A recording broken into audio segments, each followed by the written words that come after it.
very enjoyable. It can pass the night for you if there's nothing else doing. Well, I think it'll have a fairly detrimental effect on the knitting industry. It's marvellous. It supplies a long-felt want. Well, I think it's a great thing for the islands.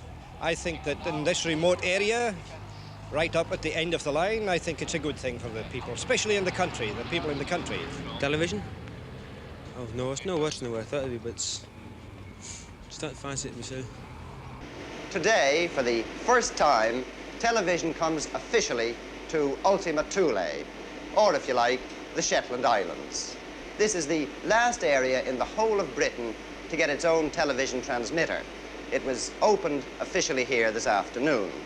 And now these people living 200 miles north of John O'Groats can see what they've been missing for all these years, at least as far as BBC is concerned. Mind you, television isn't entirely new to Shetland. They've been having a sneak preview, strictly unofficially, for 3 weeks, ever since the transmitter was turned on for Grand National Day. And in these 3 weeks, Shetland has gone television mad, in a dour, Shetland sort of way. The Shetland Times has just published its first television column and taken in television advertising by the yard. This week it carries display ads on practically every page. 405, 625, you name it, we've got it. And so far, the Postmaster General has collected about £2,500 in licence fees from eager Shetlanders. One shop alone in the town of Lerwick has sold over 100 sets in 3 weeks, more than £6,000 worth. A pretty good business for a town with a population of only 5,000. But in spite of the pleasure which this new toy, and it's so new that it is still a toy here, in spite of the pleasure it's already given, there are some people who see a terrible warning for Shetland in what television did to the neighbouring Orkneys. Because on Orkney, just 50 miles south of here, they've had television for 5 years now, and a number of people there think that television will do to Shetland what, for a while at least, it did to Orkney, and kill the island's cosy traditions and culture stone dead. But so far at least, Shetland, with its 19,000 inhabitants scattered over 20 little spits of land, is proud of the vigorous strength of its island communities, all of them with strong traditions of self-sufficiency. There's hardly a croft on mainland or Unst or Fetlar that doesn't have a fiddle hanging on the wall. And in the winter, the fiddlers gather together in the villages and in the town and scratch out their lively Shetland reels and marches.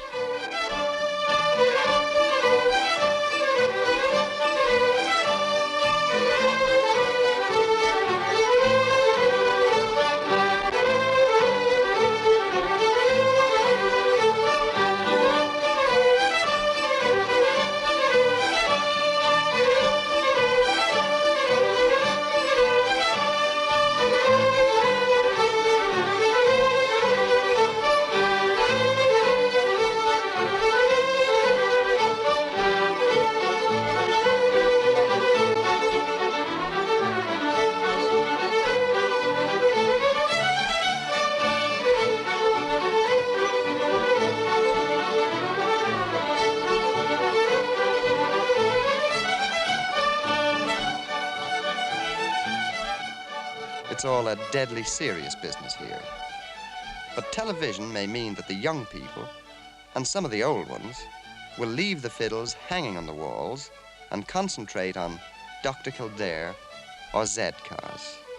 Others say it will do just as much harm to the hand knitting industry, which is where an awful lot of Shetland money comes from. A good many people are afraid that the stream of brightly knitted Fair Isle sweaters will dwindle away because the women will have their eyes on the box. And if television hits at the home industries and culture, what will it do to the other activities which are so plentiful that they won for the Shetland's capital, the town of Lerwick, the Saltire Cup for the liveliest town of its size in Scotland? What will happen to the drama groups, the choral society, and the thriving brass band?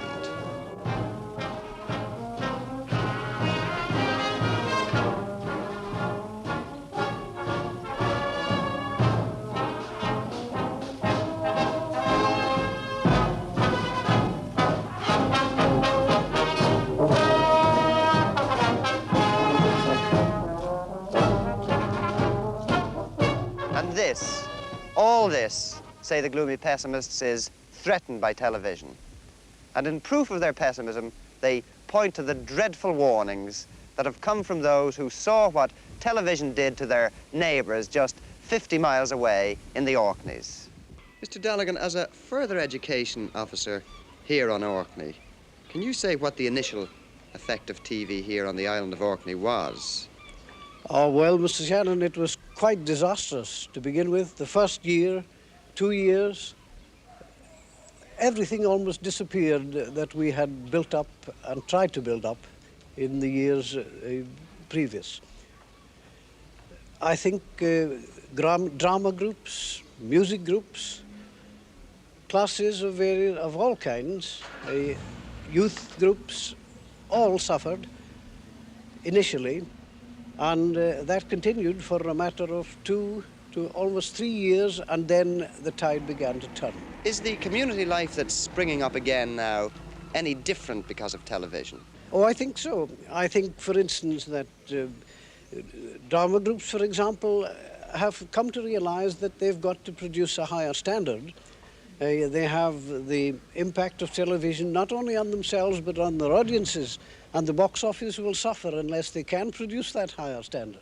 And what advice would you, as a further education officer, give your counterpart in the Shetlands?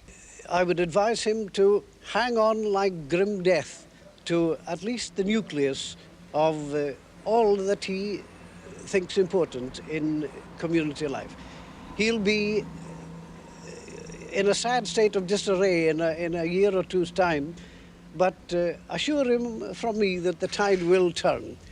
Tell him to hang on, like Carlson to the enterprise. Mr. Ennis, your counterpart in Orkney appears to think that you should be gloomy about the coming of television to Shetland. Are you, in fact? Oh, no, not at all, not in the least bit pessimistic. In fact, we've been looking forward to it for a long time now, and both teachers and pupils and the general public will welcome it. And what about its effect on island life in general? It will, television, I think, will help to integrate Shetland within the United Kingdom. It will provide some sort of comparative standards and help to break the long winter evenings in the islands. Couldn't it possibly make the people who are working at home in their cottages put down their work and just watch television, take them away from their work? I don't think so, not as far as knitting is concerned anyway. The Shetland knitter can watch television and knit at the same time. But whether it's a cause for bitter, sorrowful tears or gleeful, delighted celebration, television has finally come to the Shetlands. Finally and irrevocably. There's no turning back now. From April the 15th, 1964, life on Shetland will never be quite the same again.